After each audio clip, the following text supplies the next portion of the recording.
even though they've been nerfed, purely because it's blue. Yeah, I kind of miss. Well as the rest. I kind of miss Blue Ezreal being a thing. Yeah, me too. That's why we play Classic. Bluetooth Ezreal. You ever seen those builds people post where they're like, WhatsApp? Yeah. Sejuani, and they'll just pick a lot of green. Oh, man. Perfect. All right, let's get into the draft here for game number 2 of the Telecom War. T1 with first pick on the red side this time around, as KT had first pick last time with their right of first selection and managed to secure the win. And already we're seeing not a look in towards Vi, Cassiopeia, Orianna. Orianna's going to get banned. Cassiopeia and Vi still available. KT can only ban one. They banned Cassiopeia. I mean, especially with the Poppy ban that came out from T1, I think it's probably just going to be that Vi first pick for Oner. Yeah, I would agree. And it is going to be locked away. Cuzz can go towards the Neferi, which we have seen as a pseudo answer to the Vi. We've seen a lot of Vi players be able to use that flash, like the Vault Breaker flash, into the ult to make sure that the Neferi can never really go untargetable. This would be absurd, as Jiwoo just slams Kalista. Such an early Kalista lock-in. And obviously the bot lane 2v2 from T1 is very fearsome. And they just want to immediately invest in this duo. But Kalista, when there's a Vi on the other side, can be tricky to play. We'll see what Peyz and Keria...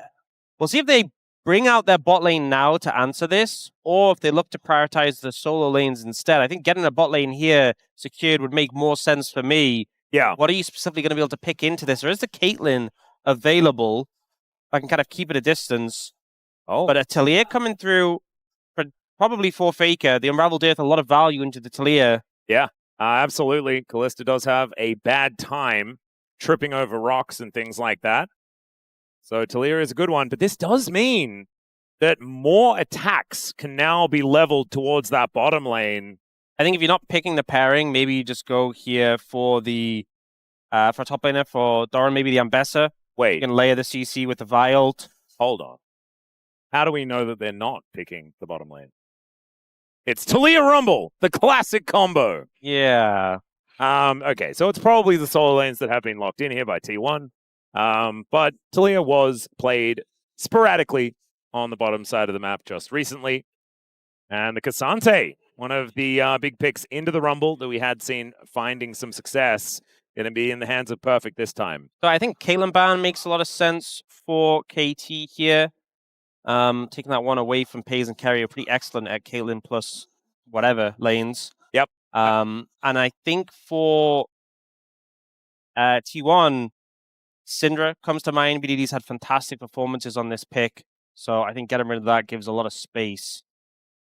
Well, I'm interested to see what Peyz and Keria have up their sleeve. Caitlyn Lux probably would have been something that they were looking for. But a Draven lane might be an answer, and just go hard engage. But we'll just have to see how far they're going to dig into the champion pools in order to make this happen. Pantheon going to be taken away from Cuzz, looking for both the mid jungle here for KT. Maybe it's just Pantheon Neferi that are going to be taken away here. Because, of course, likes to play a whole lot of different things.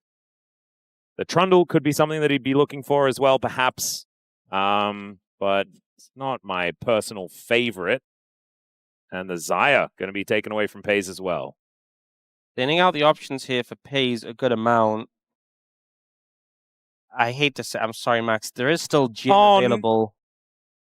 At least there's no Jin Bard. So it's not that, no Jin Karma either. So maybe it's not that tempting to go towards the Jin. Things like Jin, Corki, you can maybe just try and play lane safe at a distance. Sylas. The Sylas ban coming through, which is interesting because I don't think it's phenomenal so far for a Sylas. And the Syndra still being available, I think, is pretty appealing for BDD. Yep. Makes me feel like T1 want an Alistar pickup. So maybe a Corki Alistar or something like that. I mean, that'd be such a tough lane. It would. You also cannot go AP bot when you have Rumble Taliyah already, unless you're flexing the Taliyah bot lane. All right, Wukong. There's a lot of teamfight threat here from KT. They could just go Annie Wukong here. They lock in that Wukong first and foremost. And now what are they going to play bot lane? This is the biggest question in this whole draft. What does T1 have for us? Yeah, there's no Ash Seraphine, but Ash Vayne? Seraphine's been pretty risky. Vayne Alistar. Are you kidding? Hang on, wait. It could be. Are you letting me do this? Okay. It could be Vayne top into the Cassante to try and win that matchup, and then Rumble mid Taliyah bot. They could try and do that. You are correct. They could. The Rumble is the biggest problem in that whole equation, and it makes things quite difficult. All right, so the Vayne is likely going into the hands of Peyz, but right now this is what I was assuming could happen. This is chaotic. Don't tell me it's actually happening. Don't tell me this is actually the thing. It looks like they might be going for it. Daniel, I was kidding. T1, guys. Hey. Jokes have to be rooted in reality. I was kidding. Everyone. All right. I think it makes more sense than putting the Vayne bot lane. I think that would be a bit of a bad time. You'd be pressured out way too much early. Taliyah and Alistar can kind of keep the lane under control. You're going to be pressured early, but the Unraveled Earth, the headbutt, good tools into it. Yep. Rumble into Syndra. You're not exactly going to have oodles of pressure, but the scrap shield's going to help you survive the earlier trades, and Syndra takes a while to really come online. And then a lot hinges on this Vayne top for Doran. Last time he played the Vayne, he had a pretty good performance, but it wasn't enough to get them a win. In fact, that whole series, he was out of control. He was so incredibly good. What did you say? He was playing Teemo, but Vayne. Yeah. In that one, managing to find so many picks all the way around the map. This was a bit of a gambit thrown out by KT, locking in their bottom lane so incredibly early. And this is what T1 have come up with, a mid lane rumble for Faker. Is this going to be another one? Are we getting closer and closer to 100 unique picks for Faker? Because I don't know how many times he's played this one in the mid lane so far in his incredibly long career. 미니언들이 생성되었습니다. I apologize to all of the KT fans at home that did want to cheer for their team. You wouldn't have been able to hear me if you were just yelling at your monitor, and I apologize. But I just did want to ask about the whole Faker Rumble situation. He's taken the Ghost in this game as well, wanting to run BDD down here in this lane. But it was a blind Rumble pickup as well. And so this could be a tough one to play out. Yeah, I think originally they were intending to... I mean, the flex possibility was there, right? Oh, bot lane is a bit precarious, level 1, because you have an Alistar. Yeah, and remember, they gave extra magic resist to AD carries, which mages were already on the way out in the bot lane in the LCK, but an extra 3 magic resist at level 1 doesn't exactly help. Not saying it's going to make or break this situation, but does mean that he was just a little bit tankier in those trades. Yeah, effort with the logistics protocol just to keep himself shielded up, try and get some poke damage down onto Keria and Peyz. But right now, the Taliyah Alistar are doing kind of fine, just waiting for this wave to move on over. That Pierce is pretty good. Handshake pulls him back, and Peyz actually taken down to about 200. So as I'm saying it, I'm just caster cursing here. This is my concern. Yes. Is that how much value are you getting from the Vayne top that makes it worth it to suffer this much in the bot lane? And I did say it gets to a point where they'll be able to keep Kalista Renata at like a healthy distance, but it's not going to be a fun lane. It's not like you're going to really have pressure here. And it's also not like Perfect is going to be useless as this game goes on, right? As long as he's not 100 CS down and the tower's gone at like 8 minutes, he's still going to be Cassante. Do you have, like, are there 100 minions available at 8 minutes? That's pretty exactly soon. Yeah. So you're saying that it's fine. It's always going to be fine. Yeah, but no, I get your point. This is going to be definitely tough for Perfect, but it's not the end of the world if he just plays back and tries to absorb the pressure, because this is what's happening in the mid lane as well. This is another one of those sacrifices. The bottom lane definitely was a sacrifice, but you can understand why Taliyah works into the Kalista, right, with the Unraveled Earth. Once you do get access to that ability, you can kind of stop her bouncing around, especially with some support coming in from Oner. But I don't know how much salvaging of the Rumble into Syndra you're going to be able to do. And I know Faker is a phenomenal player, but you're still a guy that really wants to run someone down when they have Scatter the Weak.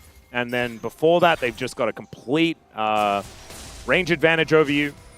So as long as BDD plays safe, it's just going to be really hard. I think it's not too bad. I mean, you're not going to have that much pressure. But again, Syndra, you need stacks before you get access to like more frequent queues being available, before you really have that pressure.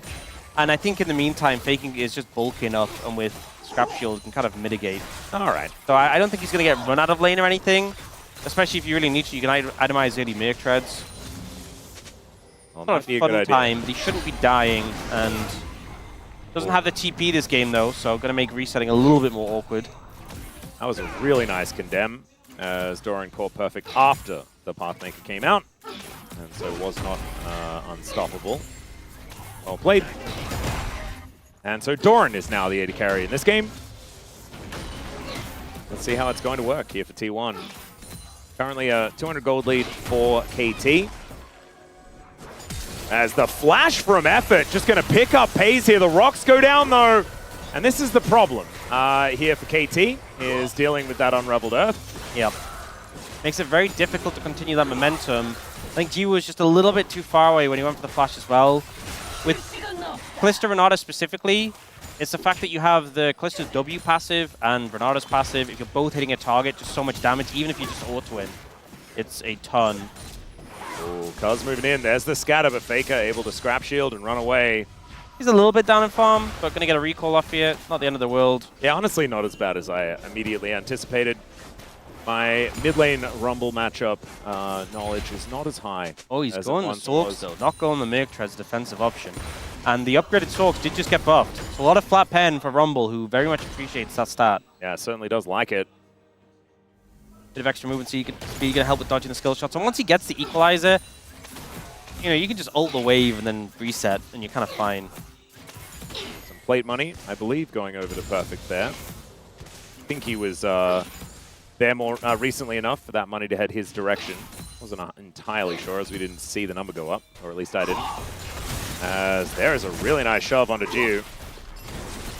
He is going to be out of bounds away though, and this wave should just still be in control for the Kalista. Peyz and Keria just hanging out here towards the bottom side as Cuzz really wants this Scuttler. The battle for level 6 to come on through. Oh, but Oner's nowhere near level 6. He doesn't even get it off the Scuttle. Oh, wait, okay. Well, there's a Pulverize as Equalizer goes down from Faker. That's fantastic. Scatter. And the scatter is just gorgeous. First blood goes over to Jiwoo, who's still hopping mad in this fight. It's another kill onto Oner. Peyz now running away. And he does throw down the rocks. Jiwoo now looking for the angle. He still has flash. Scatter again from BDD. And the Pierce is going to miss, thus guaranteeing that BDD picks up player of the match if KT win. Don't understand why they're going for this skirmish into Kalista Renata. They are so strong in these early skirmishes. You just don't have the damage to cut through them. Oner is nowhere near level 6. Even if you got the Scuttle, it's not like you suddenly have access to the Vi ultimate. But they go for this fight, they get the combo onto the equalizer down on Jiwoo, and guess what? It just doesn't matter enough. They start to focus on Cuzz, but with the bailout, he's not an easy target either. BDD got that phenomenal scatter onto 3 earlier in the fight. And honestly, this man on Syndra, just, there's another level to it. Yeah, it definitely is. Oh my goodness. Yeah, Pierce doesn't connect, but it doesn't actually matter too much. So now, KT moved to over a 1,000 gold lead. I think it's fine if you want to go the Taliyah Alistar and just keep the Kalista Renata at bay. It was an early Kalista Renata ban. But you cannot opt into these early fights. It's not what the combo does. It shuts down when Jiwoo wants to fight. It doesn't allow you to just opt in, especially when you don't have the vial available, and it just allows Jiwoo to tank up that initial salvo and then go back to auto-attacking everyone. Well, now Oner is into this brush. The Raptor does really want to hang out with Effort, though, as we can see. BDD's going to move on over, as Scatter is not going to quite connect onto Oner. Oh, so would like the big one, but does not actually get it. It's good to know that it isn't a targeted ability, because I was a little bit unsure after the last fight. Yeah. Nice to know. Thank you, BDD. Confirming it's a skill shot. He's now got some Sork shoes as well. So going to be a little bit more mobile here. Peyz and Keria up towards his top side, trying to deal with Effort. And he's going to get flung back. Doesn't quite find the handshake here either, as the big rock is going to connect. But Effort doesn't look too worried about this whole situation. Kindle Gem in hand, that extra health helping him out here. As now the Grub's going to be started up here by Cuzz. That first one will definitely go over to KT. And it looks like T1 are not going to contest this. And this lead is 560. I don't think Perfect really cares too much about what's been happening here in this top lane so far. No. Even though there's like a 30 CS discrepancy, it's like, okay, on what? Yeah, and like, honestly, this is a very large lead. I just don't think it changes KT's happiness about the game state right now. Yeah. That's like, Doran's been doing what he needs to do, and he's been doing it well, but is it enough? Is the big question when the rest of the map has a sizable lead for KT, and K'Sante, he's still K'Sante. Yeah. All right, Oner is able to steal away some Raptors on the other side. This is going to be good news. But Cuzz has been taking kind of whatever he wants. And is Chemtech as well, by the way, so no Chemtech soul this game. And it is still up and available. T1 in position to start it, and Oner will actually go in there and punch the dragon. They have the Vayne around here now, which I think is important. They have Oner's ult, a lot more tools at play. KT are trying to make their way round from the bot side of the river, but this dragon's going down quickly because he's in range. Yeah, just gets in. That is going to be the secure, though, for Oner. Cyclone is fantastic. The knockups are great. The bailout comes on through, but Cuzz is not going to get it. It's a double kill for Peyz as effort flashes out of the way. BDD greeds to get one kill on the jungler, and KT throw it right back to T1. And a critical thing KT were missing there. One of their best team fighting tools is that hostile takeover. Effort level 5 just doesn't have the same level of value. And I'm just questioning why that dragon was so important. You have to throw away your position in the game. They go round for this. Cuzz tries to go for the Q smite, but miscalculates. The bailout gets put into Cuzz, so it's not there for Jiwoo. And when effort's thrown in, there's no ult to follow up. So the fight's already over by the time BDD and Perfect arrive. And all BDD can do is just trade 1-for-1. But with 2 already down, that's not really a good trade. No, it's not all that helpful. And Jiwoo not quite at item number 1 yet. And after that, Blackfire Torch is now done here for Peyz. So this Taliyah, all of a sudden, feeling absolutely fantastic here in this game. And it is back to square one. Look at that steep drop-off, by the way, on the gold graph. Just how quickly things can swing around. Oh my goodness. Okay, Keria's health bar quickly going to be evacuated from the rift. Static Shiv is now done here for Jiwoo. An item field that feels absolutely fantastic on this champion. I feel that's why we've been seeing her more often. BDD, I think, has picked up quite a few splinters over the last little while. You can see 64 already there. It's a very healthy amount. Yep, these Qs really starting to hurt. I think he only needs 2 more for the first big spike. And Perfect now. Wow. Yeah, I know. I'm sorry. I shouldn't have done it. Doran is going to be able to grab some plates. Back into their top lanes where they're supposed to be. Finishing off their quests as best they can. Cuzz moves on over, gets a control ward on top of the T1 control ward that's already there. And now Perfect might be under threat. If he does get a good angle, though, on this all-out, might be able to get himself out of the way, as now Peyz could be in trouble on the other side. Okay, how do you get out of this one, Perfect? He does find the Q. There's the Cyclone to come in, but they've already managed to take down the K'Sante. Another Cyclone's there, but the minions had picked up the turret aggro, and out go T1. Just the power of the Alistar. I think any other support, and there's turnaround potential, but Keria can tank it for so long. Layering the CC as well. Easy to set up the condemn when he's against the wall. And the end result is we see Perfect going down.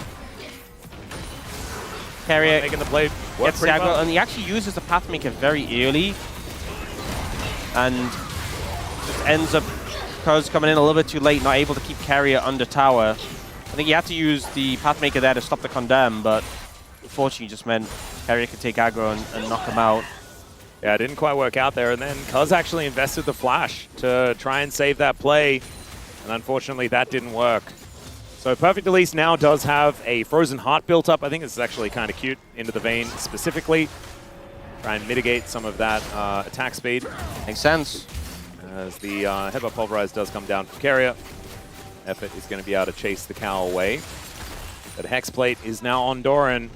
13 minutes into the game, we are dead even between the two teams. Grubs in trade for Dragons. KT with the Grubs, T1 with the Dragons, and a Cloud going to be coming up second. We'll have to see what the Soul is going to be. Hextech could be absolutely devastating if T1 are able to grab that one. I think Double Dragon is going to be a huge deal. Could obviously still be Ocean. That doesn't feel great. I feel like it's going to be a spicier Soul this time around. Just in my waters. I'm feeling it. Yeah, odds are pretty favorable. You see a lot of vision down on the bot side of the map around this turret that BDD is trying to defend, so feels a bit precarious. Herald and Dragon both spawning at a kind of similar time, so I think getting mid-priority, getting control of that, really important for kind of dictating where you're going to move to and set up for your team. Yep. See right now, Jiwoo in effort trying to push the wave in, but Oner's just hanging around in the vicinity. And it's scary because nothing's stopping Oner from getting in there if he decides a target. So notably, Jiwoo's flash is nearly up, but Doran Peyz without theirs for a while. Wow, that's an equalizer down here from Faker, who silences himself. Cyclone has to be invested just to get rid of him. And hostile takeover. That does not feel weird. Yeah, I don't know what that was about. Unless they can kill Faker here. The second Cyclone comes down, and they do manage to kill him. Keria can't get over the wall, but BDD is going to get surrounded and destroyed as Doran launches himself to this bottom lane and takes down Cuzz. 2 on the floor for 1. And Faker will say, yeah, that's what. Just some massive pickups there. And I just feel like the tools used by KT just not really justified. Throwing down the hostile takeover, you can see the setup was there for T1 already. They had a good amount of vision down on the bot side. Faker thinks, hey, I found Cuzz, I can chunk him out at minimum. And Cuzz has to commit the Cyclone to get away, but effort, the communication wasn't there because you didn't need to use both of those ultimates. And it just means it's impossible to teamfight after, but they still try, thinking they can pick Faker. Faker does end up dying, flashes a bit late, but then you're just so out of position in the aftermath. Yeah, and BDD just gets surrounded and annihilated, and Doran able to launch himself underneath that turret to take down the Wukong. Ocean Dragon though, so I think KT dodging a bullet with that one. Yeah, lucked out just a little bit there, especially when you've got a Syndra. It's not like you'll have time to heal when she presses her gameplay button and you just die. As Oner's coming over looking for an angle towards Perfect. Perfect is probably not going to notice. Oh look, it's the Vayne, Vi, Alistar dive trio again. Good luck, Perfect. Yeah. He does at least have a pretty high health bar, and there's not a lot of minions in the area. Let's see whether Oner and Keria will have enough to get through this Cassante. Aftershock at the ready. Well played. Played up the wave, found an angle away. And a lot of resources committed to the bot side of the map allows KT to pick up this Herald. That mid tower pretty low. Yeah. So could just throw it down there. Good cross map here for KT. And BDD also able to get a little bit of pressure here towards his top side as Cuzz is moving in, looking for Faker once again. Dash Cannon gets him out of dodge as effort shielding up Cuzz as they will back away. Keria moving himself here towards his top side. And the wave somewhat going by the wayside. I think Faker is going to be able to go back and pick up most of it. Does at least get the experience. And so BDD ahead by just a little bit still. But it's a 1.3k gold lead. And it's largely this gigantic Vayne for T1. Mostly just Doran. And I think there's a lot of things that can make Doran's life difficult and shut him down in a team fight. There's also the possibility that Doran starts working against T1 when he gets hostile taken over. Oh, that's true. And could honestly start shredding. So it's not the easiest game to play Vayne, but a lot of weight for the draft is being put on him with the flexes to kind of give him the ideal matchup. And it means that he really needs to be performing at a top level to make this game work for T1. But so far he has been. Certainly working out as it goes. And in their last series, his Vayne was unbelievable. Even if he wasn't actually able to pick up the win, he looked so good on this pick. So I can understand why they would want to trust him with it. Perfect here, just trying to batten down the hatches and stay alive here. And his bottom lane right now looking pretty safe. But Doran just having a good time, clearing things out, looking for that Essence Reaver as soon as possible. And Peyz puts together his second item. Rylaze is now done as well. Yeah, not the highest damage output pickup for the Taliyah. Now, this is a champion you can sometimes struggle to really get the damage out. This one doesn't exactly help, but a lot of utility afforded by it. Now, Faker's trying to defend this wave and not die at the same time, which is a difficult one to balance. Yeah, you can see BDD is going to eliminate as many of these minions as possible before he takes down this turret. That is going to equalize the turrets here. And Jiwoo is going to push Oner away from this. Wait, look at Keria's position, by the way. Yeah, he is lurking He got some deep wards in, and he's very much behind enemy lines. He could go for a Hex Flash flank play, but I mean, it looks like he might look for it. Everyone is. Effort's not a good target. Oh, no. He's in a little bit of trouble. Oh, my lord. There's a headbutt back, and straight into the seismic shove. Not even going to try for a bailout. The timing was actually perfect, because Effort wasn't initially a good target because the Fate's Call was there, but Jiwoo recalled, and that's when Keria goes for the play, and he gets that free pickup as well. What's even crazy about the timing is his flash is now back up. His Hex Flash was only there for a moment, and he gets Jiwoo's flash. Yeah, immediate flash to get you out of there. That Keria just got in that passage of play, and the timings, you know, Jiwoo haven't recalled, Keria's Hex Flash been available, not his flash, and then getting the summoner from Jiwoo. A lot picked up there for T1 support. The Keria cow, always amazing. Yeah, look, the recall comes in, and he didn't actually have vision of Jiwoo, but it just immediately goes for the play. I think saw the recall channeling from Effort as well and figured it would be synced. That makes some sense. Great read. And there's also the fact that they pushed him so far away. Might have been difficult to get that Fate's Call off just in general. But yeah, for sure. With the vision that they had available. Also, just not a situation you expect. You don't expect your wolves to have turned into a cow in the middle of the game. Sometimes that happens, apparently. Not enough heads on Alistar, as it turns out. Cannot be the big wolf. That's all right. Oner is going to be taking the Sentinel. And KT, 8 seconds until Soul Point for T1. They have a positional advantage around this Dragon Pit. And that is a phenomenal scatter onto Peyz. And his TP's already been burned, so he can't reset and get full HP. His Weaver's Wall is up just now, but I just don't think he's going to be able to be back in time. So the Equalizer tries to make things a little bit annoying here for Cuzz, but he has Smite, so he's fine. And that is KT denying the Soul Point, but giving them one Ocean Dragon. I don't think they're going to be too worried about it. But now the Rift Herald goes down. They should take this turret and get another charge on the inner as well. Unless T1 are able to surround Shelly and lock this one up. It looks like it's not going to get another charge. Waste Herald, ultimately. But they still get the push and get the mid lane tower. And it just kind of shows that, I mean, obviously T1, it was one Ocean Dragon. They already have 2 dragons in pocket. It's not the end of the world losing it. But how one play from BDD doesn't even result in a kill, but he gets the poke down on the Peyz, and that is enough to just send T1 packing when it comes to that objective. Yeah, and he'll take this turret as well. Doran is returning the favor on the top side of the map. But BDD getting larger and larger is a scary prospect. Is now perfect, kind of wishing that he'd build a Wukong or something like that, seeing this Rumble make his way out of the brush. Yeah, that's one thing with his build. He's definitely well-equipped to, as well as you can be, to handle the Vayne, but when one of them's this AD threat and one of them's this AP threat, and they both just shred you, difficult to itemize against both. Yeah, it's not going to be a great time. We'll have Jack shows up pretty soon. He's not crazy valuable in fights when there is a lot of AP damage on the enemy side. Taliyah is also a champion who's just pretty good against Cassante, even though she's not like the best tank shredder. The Unraveled Earth just makes it kind of a nightmare for him. Yeah, it is very annoying. And Faker now has built up 2 items, has some shred, added shred on top of everything else. Already had it with the harpoons. Yeah, this is the teamwork shred item. A lot of value there when you have 2 AP on your team. All right, now Peyz even going to have more with the Blighted Jewel already picked up. So, all right, getting prepared to be able to take down Perfect is what they're doing. And Weaver's Wall going to come on through. Cease and desist will not be stopped. The Equalizer goes down. BDD, nowhere to go. He was extremely dead.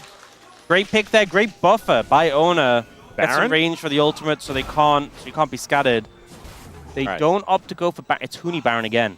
All right, that's scary. We need to have Wiz with him. I was thinking it was T1, so they were just going to go straight for the Baron. Peyz now has a Magi's. 10 stacks on that one. They are trying to set a trap for KT, trying to bait them into checking on the Baron. I mean, they're still the control ward, so they're not really going to face check, but they're getting good vision down. End result, though, is KT losing BDD, not ideal, but it doesn't drastically change the state of the game. Nope. They haven't really found too much success, though, in the recent fights of KT. Feels like T1 are well practiced in a composition like this, playing around Keria, finding some phenomenal engages, and Peyz is just kind of good at every champion that's ever been introduced into League of Legends, so his Taliyah has also been phenomenal. 5-0-1 on this pick as well. Is there anything this kid cannot do? I don't know. Okay, Jiwoo gonna have to bounce out of the equalizer, but the flash forward from Faker is just too good. Perfect is here trying to help out, but effort was nowhere in sight, so no bailout available. Hostile takeover doesn't do too much of anything, but Oner has to flash to get himself out of the way. Great pulverize from Keria into the backline as Perfect is condemned to safety because he's still gonna have to flash towards his Sentinel to try and survive. And then BDD has to throw the Sentinel away because it was about to kill the monkey. Now T1 with their prize. They've taken down Jiwoo. Are they going to be able to get anything off the back end? The answer is looking like a no. They get the blue buff. An effort just not close enough to help out Jiwoo there. This is the big thing. They're allowing Jiwoo just to pick up this wave solo, and T1 immediately punish. You don't have your support there. We have Perfect coming in a little late, but it's not the same as having to bail out a hostile takeover there immediately. And in fact, Oner doesn't die here. Caught in the cycle and the hostile takeover is not enough for him. But I think Cuzz lucky to live on this one. So close. Yeah. Has to heal a bit off the blue buff, actually. All right, and so that means 12 stacks now for Peyz. I think 2 times in a row we've seen T1 get these big picks onto members of the bot lane. Kalista, Renata, you need to be in lockstep. You need to be with each other because if Renata's in trouble, you have the Fate's Call to head in safety. If Kalista's in trouble, you have the bailout, you have the hostile takeover to give us space to turn things around. So often they're separated, and it's just not a good omen for KT. Well, right now, effort is at least moving back towards Jiwoo. The scatter does come on through here as Keria is stunned up momentarily. There's a good pierce to get out of the equalizer as KT not going to be too bothered about that one. So that is a decent cooldown now removed. Perfect able to also get out of the way of that seismic shove as Peyz just throwing these threaded volleys around. And into the Drake pit goes Oner. KT with control of mid lane now, though. We'll see whether they can move in time as Peyz throws down the rocks. And T1 with Doran here, getting through this dragon so quickly. That is going to be sole point. Scatter connects onto Keria, but he's not a prime target. Although he does basically almost die. Yeah, that was looking like some prime beef there. Yeah, never mind. That's Hanu right there. They're going to look at the Baron, but again, this is the Huni Baron. It's a lot of damage. Equalizer's not that far away. This is dangerous to go for. I think they want to pick out of this. Are they going to find it? Everyone flashes for Faker. He gets handshook back in. Okay, and that is going to be the rumble down, but he didn't can't Baron anymore. You used way too much there. Yes, you got the rumble, but this is so risky. Well, Perfect is now going to get picked off by Doran. If Doran dies, then maybe there's an angle. As KT are looking to back away. The Fate's Call now on cooldown. That's a big deal. No hostile takeover. Cyclone is in though. Scatter connects one more time, and there is that Cyclone. They take down Oner. Maybe that's going to be enough, as now Doran is on the inner turret, and that is a beautiful shove back, but there's just not a lot of damage to come out from just the Taliyah. This is still dangerous. This still feels scary, so dangerous. Smite down with a Kalista and a Smite, you should have this unlocked if you get a loner, but that is the big if. Yeah, another great scatter comes in. There's the wall coming on through as Doran goes invisible. Can they get on top of him? The handshake is going to connect. The all-out is on top of Doran, and he's too low range. He's not actually able to hit them over the wall, but Peyz is going to be able to dissuade them from doing the Baron as they trade Keria for Perfect and KT back away. T1 with the help of Huni managed to stop KT's Baron attempt. Oh man, you thought that he left after 2016. No. He's still there. Still there in spirit. So precarious. And I think the thing is they use so many tools on this initial play on a Faker. They caught him, and I get they want to take him out, but he actually doesn't have flash here. And I think it was just a little bit overkill. Like, I get it. You want him dead, but it meant you had a lot less tools for the fight. And they get this great pick. Oh no, great pick. Okay, this time effort is at least here. Does get the cleanse out and now just hops around. Oner is in a lot of trouble. These sticks are going to get torn out and Oner will be going down. There is that Ren kill. What did you say? Oh, the flash forward from BDD is insane and he's immediately executed. That's a double kill for Doran and now they're getting hunted down by the Demon Hunter herself. Perfect is going to sacrifice himself for it, but that should mean possibly a Baron for T1. They should be able to keep Cuzz away. They don't even necessarily need the smite, but that fight, you're seeing the value. When effort is there to help Jiwoo, but a misstep, a misplay by BDD cost them so much here. The difference when effort is there is night and day. They don't have the damage to put through the Kalista in time, and she just starts auto-attacking, stacking up the rend. And initially this is great for T1, but then BDD just oversteps here. Peyz is pretty bulky. Just goes for the Q ult, nowhere near taking him down, and that misstep means that no one is there to hold Doran accountable. He can just start aggressing forwards and shredding through KT. I don't know what BDD was thinking in that moment. That was crazy. Not quite able to find enough damage in order to kill Peyz there. You know what it was? If he was playing the Rise from last game, that would have killed him. Absolutely it would have. But he isn't, and that wasn't enough. Yeah, sometimes Fearless really does catch you unawares. I mean, he has at least done the most damage in the game. Peyz has 24 stacks on the Medjais and a Arm Guard. He is... And a Crit Bloom. Not an easy target to deal with, not an easy target to kill, and doing a lot of damage. Oh yeah. And there's a lot of champions on the side of KT who like dashing. Yeah, even BDD as it turns out, as we saw in that last play. As Doran, with his Baron, wanting to play on this top side, the rest of KT down trying to defend. As Seismic Shove is going to go wide, but they can just fish for these. Like, the range advantage is just kind of massive here on T1's side. Even if they have a Vayne and Alistar down here, Peyz can just thread the volleys. And now Faker is looking to go back home. Gonna look for a bit of a reset, perhaps. Yeah, I think resets, spend the gold, 40 seconds on that Dragon. Ocean Salt, not the highest prio, but you'll never complain about it. Nope. Well, you might actually, but you'll take it regardless. 100%. Level 16 hit for Faker, big spike with the Equalizer being max rank. Maybe BDD had a... Did he have the Arm Guard and just died before he could press the button after that flash forward? Maybe that's what he was going for. That could have made some sense. He's got his Zhonya's now, though. I'm still trying... That play is still in my brain. Gonna see what they can find as Jiwoo going to use the Seismic Shove as a gap closer. His Jack shows is going to make him pretty tanky here. Terminus is going to be built up next, most likely is perfect. Does not look like a tank. He doesn't have that much magic resist. He just got shredded. Yeah. And they do manage to get into this pit. Scatter is going to connect, but it's on to Keria. He's not too worried about it. Vision coming on through, and now we're going to have a honest 5v5. I was just hiding over the wall there. Keria's going to spot him out. As well. Going to be pretty durable. There's the headbutt pulverize. There's now Cuzz going to look to try and get himself over, but doesn't actually go into the pit. Doesn't want to use his flash for that one, as now Keria moves in. Okay, there's the Weaver's Wall. Equalizer right up against it. Beautiful placement here. They're going to look to try and burst down the Dragon, but it's not going to work. Not quite able to get enough down first. So it should be a 50-50 hostile takeover. Great position as Doran goes forward. He's put in the blender. The knockups are gigantic though. And now Jiwoo gonna have to flash away. He's trying to hop around the fight. Oner gets into the backline and now Jiwoo is looking for the next one. Perfect. Goes forward. Keria gets the CC down. And it's Faker that takes out this Cassante. The top side is dead. Another phenomenal scatter. And they both go golden. They're staring each other down, but the huge boulder in the back of BDD's head is going to say goodnight to him, and now Jiwoo really wants to try and hop around this mid lane, but Faker will light him on fire and say dodge this. Effort's also going to die. Second harpoon should be enough, and there he goes. T1 with this crazy composition are going to win this game, I think. This comp really looked like a team comp where Peyz was playing the utility role, wasn't going to be the highest impact play. He's 9-0-6 at almost 9,000 damage in that last fight.